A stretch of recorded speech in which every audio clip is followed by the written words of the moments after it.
Wildfires tearing through Montana and elsewhere in the U.S. West are devouring vast rangeland areas that cattle ranchers depend upon, setting the stage for a potential shortage of pasture as the hot, dry summer grinds on.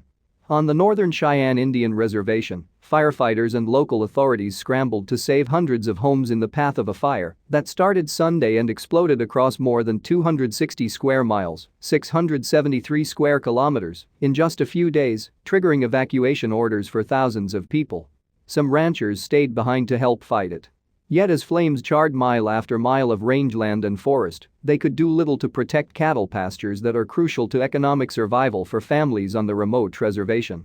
As the fire raged across rugged hills and narrow ravines, tribal member Darlene Small helped her grandson move about 100 head of cattle to a new pasture, only to relocate them twice more as the flames from the Richard Spring fire bore down, she said Thursday.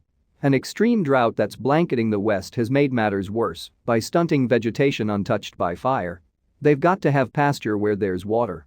If there's no water, there's no good pasture, Small said. Particularly hard hit were some ranchers already depending on surplus grass after a fire burned them off their normal pasture last year, she said.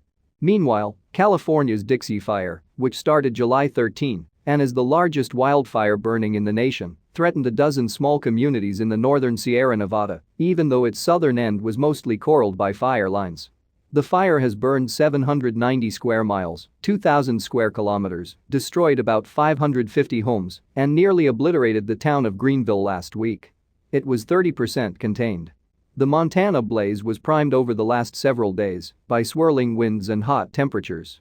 It has spread in multiple directions, torching trees and sending off embers that propelled the flames across the dry landscape.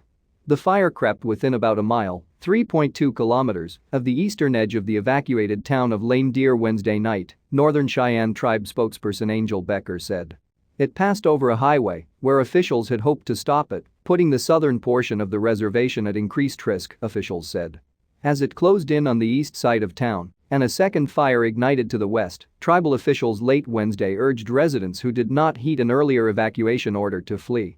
Buses moved people to a school about 15 miles, 24 kilometers, away and to a shelter set up on the nearby Crow Indian Reservation.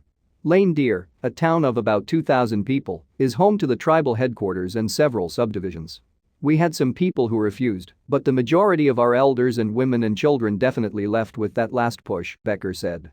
With 40-foot, 12-meter flames visible from parts of Lame Deer, firefighters worked into early Thursday morning to keep the fire from destroying houses. None were reported lost, but officials continued assessing the damage. More than a dozen sheds and other outbuildings were lost, they said. As smoke choked the air, rancher Jimmy Peppers sat on his horse east of town, watching an orange glow intensify over the side of his house as the night wore on. I didn't think it would cross the highway, so I didn't even move my farm equipment, said Peppers, who spent the afternoon herding his cattle onto a neighbor's pasture closer to town. Also ordered to leave were about 600 people in and around Ashland, a small town just outside the reservation.